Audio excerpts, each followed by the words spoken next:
There's still more ahead with Experts on Call on CL 650. Everything you need to know about products and services that can improve your life. This is Experts on Call on CL 650. We all need somebody to lean on. I just might. And welcome back. This is Experts on Call on CL 650. I'm Joanne Sutton. Thanks for joining us today as we talk about insurance. Joining us in the studio from Intact Insurance, we have Patrick Magnuson along with Wendy McCracken and our resident broker Andrew Tablotny of Laguerre Pelling Insurance. So let's switch gears a little bit from general insurance, how our conversation has gone in the last couple of moments. And we're going to talk about our homes now with some helpful information, very specific to homeowners insurance. Basically, what is it and why is it so important? Well, I guess first of all, I'd say, to my mind, there's no question that you need insurance. Unless you are financially stable or have socked away enough to rebuild and replace everything that you own. Or won the 649. Or yeah, sure. That doesn't sound like a good insurance policy to me. But yeah, so this is the place that you call home. It's probably your largest asset. You have all the possessions that are within it. Clearly, it means a lot to you, and to be very likely for most people, it would be overwhelming to try to start from scratch and to deal without it. So why wouldn't you want to protect them? So we're talking property insurance. What should you actually protect? That's a good question. You should protect three things. You should protect your house, your contents, and yourself. So your house, that would be basically the structure of your house, the building itself, and any outdoor structures you might have too. So a garage, a shed, or even a doghouse. Your contents would be anything you keep inside of those structures. So it would be furniture, it could be clothing, sports equipment, or everything the jewelry. In your kitchen cupboards. Everything in your cupboards, yeah, exactly. And then yourself. So you can purchase personal liability protection in case you're sued for causing property damage to somebody else's property or bodily harm, bodily injury to somebody else. As a broker, I would probably dissuade you from putting in a claim on your doghouse. When you talk about bodily injury or bodily harm, is that somebody tripping and falling on your property or inside your house? Does it matter? It could be either of those. It could be either of those. Or it could even be not related to your property, but something that you do somewhere else. So if you're skiing up at Whistler and you run into somebody and break their leg, it's going to cover you for that. I have heard you use that example before, and I always find trouble finding out exactly where it fits in. Yeah. But that's true. That's under your property. It's under your personal liability section of your property policy. Yep. See, I'm trying to pay attention. So the three main items covered in property insurance: your house, your contents, and yourself.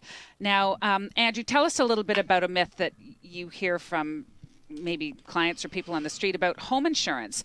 And this is along the lines of, I have a policy and it covers me for everything. Right, and that's advantage of dealing with a broker as opposed to going online. You can read a little bit, but most people get when you start reading insurance terms, it's it's not a very sexy thing as far as being involved in or looking at. So people's eyes tend to gloss over, and they don't really pick up on what's there. There's three types of policies you can buy. And I'll try and keep it simple. It's named perils, broad form, and comprehensive. The two policies that you deal primarily with are the named perils and the comprehensive. So a named perils policy says we insure you for specific things: fire, theft, lightning, about explosion, burglary, et cetera, et cetera. There's about 17 different named perils. Whereas a comprehensive policy says we insure you for everything that happens except, and then they list the exceptions: nuclear incidents, infested by termites, mudslides, tsunamis, that sort of thing. Essentially, the difference between the two policies is that on the things you're most likely to claim on are loss, accidental damage, or mysterious disappearance. So I always give the example: I've got a $5,000 camera, I'm on the ferry, and I drop it off the side of the boat. Well, on an all-risk policy, the insurance company would pay for that. On a named perils policy, it wouldn't. If I drop the camera on the ferry and it lands on the floor and smashes, again, an all-risk policy would cover that, whereas a named perils wouldn't. Or I go to get that camera to go on the trip and it's just gone. I have no idea. Did I leave it in my car and it got stolen? Somebody snuck into my house and took it. It just mysteriously disappeared. That's covered under an all-risk policy, or what we call a comprehensive form. Now, the broad form is kind of a compilation of the both. It gives you all risk coverage on the building, so if you accidentally damage your buildings, i.e. you spill bleach on your carpets, that would be covered. But they give you name perils on the content, so it would actually have to be stolen or in a fire to be covered. How does one possibly determine which policy is best suited for them? Well, it's all about risk. So, brokers tend to sell comprehensive coverage, but then, these days with some of the increases we've seen, and the building values are going up, which is causing higher premiums, and the earthquake rates are going up, which is causing more costs. I always give the clients an option. So the majority of my clients have $1,000 deductible, because I've been selling that for 5 or 6 years, because there is an intrinsic savings involved in that. But I'm now saying to clients, well, look, here's the difference if you wanted to go to broad form, and explain the difference between the broad form and the all risk, and say, well, you could save $182. Your earthquake rates just went up $175, but if you wanted to take a little more exposure on and not be covered for loss, accidental damage, mysterious disappearance, you can save $150. So. Wow. But if you go online, the computer isn't going to say, oh, by the way, if you want broad form, you've got to do that. You'd have to go in and poke around and actually figure out whether it's worth your while to save. And so that's the advantage of the brokers. They're there to advise you and give you options. Exactly. I was just going to come back to that, saying that this is how you establish a good broker from a bad one.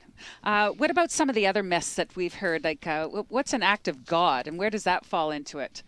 Acts of God is that's a popular myth, that acts of God aren't covered under property policies, and that's a myth that I would love to debunk. And every time I hear it, I question people or challenge people to pull out their policy and find any reference to an act of God. Where does stuff like this come from? I don't know. I think it might be Hollywood. I'm not sure. I think it's Hollywood. Yeah, I think so too, because that raises the question: does that mean an atheist is covered for everything? I don't know. But fires, wind. Sure, wildfires, hail, wind, hurricanes, tornadoes, all that stuff is covered. Even a plague of locusts coming and eating. There's even coverage for certain things on your property. So even that would be covered. So. That is one that we want to debunk, but so acts of God are covered. Now, but in fairness, there is certain things that are excluded. For instance, tsunami is excluded, and mudslides are excluded under policy. So which some people would classify as acts of God. So it depends on which act of God you're actually questioning. So better to be specific. The one where he came and split the waters. No. So basically, in the recent windstorm that we had, when so many people in the Lower Mainland suffered all of that property damage from the trees coming down, that's not an act of God, whether it was or not, it doesn't matter. But does that fall under liability coverage? And if they had this plan, they'd be covered, or? Well, if a tree landed on your house, that falls under your property coverage, and the damage to your house would be repaired. If a tree landed on your neighbor's house. If your tree landed on your neighbor's house, would that be liability, or would that be a property one? Wouldn't be either. It wouldn't. If a tree landed on the neighbor's house, the neighbor's homeowner's policy would take care of that. Okay. Yeah, because you're not negligent. Yeah. And you're not responsible. Okay, here's a good one. You have to pay more insurance if your car is colored red. Have you ever heard that one? Oh, I've heard that one, and that one's definitely false. So color does not matter. Certainly the type of car will, but all other things being equal, a red Corvette will cost more than a red Chevette, but a red Corvette won't cost more than a blue Corvette. Okay. How about another myth about property insurance? I live in a condo. I pay my strata fees for insurance, so I'm already covered. That is actually a hot topic in Vancouver, because the reality is we're a city of condos and townhouses. Strata fees cover the building insurance. So the actual structure, that is what the strata would have insurance for. When we go back to the three things that we want to protect, which is two of those were contents and yourself, the liability. A condo unit owner's policy would cover exactly that. So if you own a condo, any of the contents you have that belong to you would be covered under your own condo unit owner policy, not the strata policy. The same as the liability would also. And betterments and improvements. So betterment and improvement would be, you've moved into your condo and you didn't like the floor, so you put brand new hardwood floors. That would fall under the condo unit owner's policy. Good clarification. And the one other thing that really people need to concentrate on with condo policies is the strata deductible. that's included. Intact includes up to $25,000 for that. So if there's a claim that occurs, because we get the biggest amount of complaints when we have claims involving Stratus, because you've got two policies involved. You get two different sets of adjusters that have competing ideas on who should be paying over it, because you've got the building insurance company who doesn't want to pay for anything that has to do with the tenant or the owner, the condo owner, and you've got the condo owner's insurance saying, well, no, that's a building issue that they should be paying. So it does create problems. But at the end of the day, if water emanates from your unit and goes into the common property or the unit below, the Stratus insurance will pay, but they will assess you the cost of their deductible. And most deductibles now are anywhere from $5,000, $10,000, or if there's been water claims in a building, you're looking at potentially even $25,000. So if you have no condo insurance, you could be getting a bill for $25,000 if your dishwasher happened to go. Yeah, even if you're not negligent. Now you're scaring us. But this is reality, right? So how about if you run a business out of your home, or you have tenants or extended family living with you? How does that affect insurance? Well, yeah, certainly if you have a business, for example, if you're making pies or something like that and selling them, it'd be great if you had some sort of home-based business insurance, because any sort of claim that might come as a result of that would not be covered under your homeowner's policy. So you'd probably have to talk to your broker and find something for about a home-based business package. Be very affordable. Is there any advantage to actually staying in the same place for any extended period of time, like staying in your home? Sure. I mean, stability. Place of residence for 20, 30, 40 years? Yeah, stability is important, and at Intact, it's actually one of our rating factors. But that maybe it's not always intuitive, but I mean, I just moved into a new house, and I'm finding things all the time. Now it's time for me to do my irrigation blowout, and I really don't know how to do that. So had it been a house that I've been living in for a number of years, those kinds of maintenance issues, you're more aware of them. You know where your water shutoff is. You know the history. You know how long the water tank has been there. And so stability of residence and how long you've stayed at a place, it is one of those sort of a little bit maybe nebulous factors, but it does lead to sort of more awareness of the risk, and it tends to be a benefit. And a great point for baby boomers, which make up a huge majority of our audience. What about maturity and experience? Does that play a role in insurance? Yes, it's like car insurance. You know, the more years you have experience, the insurance companies look at that as it's another factor that goes towards how they determine their rates. So if you've been around for a number of years, you get the benefit of that. And in fact, Intact has, as Patrick mentioned earlier, they have a lifestyle advantage policy that's available for people that have been claims free for 5 years and are over 50, and has some significant benefits to it that are worthwhile looking into. The main one being that you, under your current policy with the GRC, you still have to rebuild your house where it is. It's what they call the same site clause. And what they've done is they've waived that. You can actually just take a check. You don't even have to build. You could just say, give me my check for $600,000 and walk out the door and go build in Kelowna or go buy a condo in Saskatchewan, if that's what your dream is. What's the GRC? Guaranteed replacement costs. Okay, sorry. See, that's insurance jargon. Yeah. What about loss prevention and all the steps taken to protect my home? This must potentially lower my rates.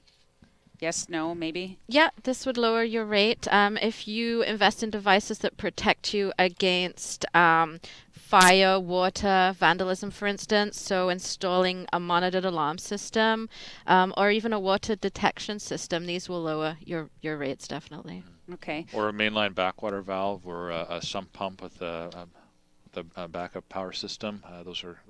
Those two items are very specifically targeted towards sewer backup claims, but they're both very effective to preventing those kinds of devastating losses. And these days, if you're building a brand new house, you tell your contractors it's cost about $150 when you're building the house new to put in a water valve. In fact, some municipalities now are starting to ban people from doing it because they're concerned that they're not going to be able to handle the water flow in the systems, and so they'd rather the water go into your basement than try and flood the streets. So if you're building a new house, it's negligible to put it in, and that's the simplest time to do it, because afterwards it's going to cost you anywhere from $1,500 to $3,000 to put something in. Well, I'm glad you bring up the topic of hiring a contractor as well. If you're doing a renovation and you have a contractor come into your home, what happens if they get hurt on the job? Is that covered by my property insurance? No.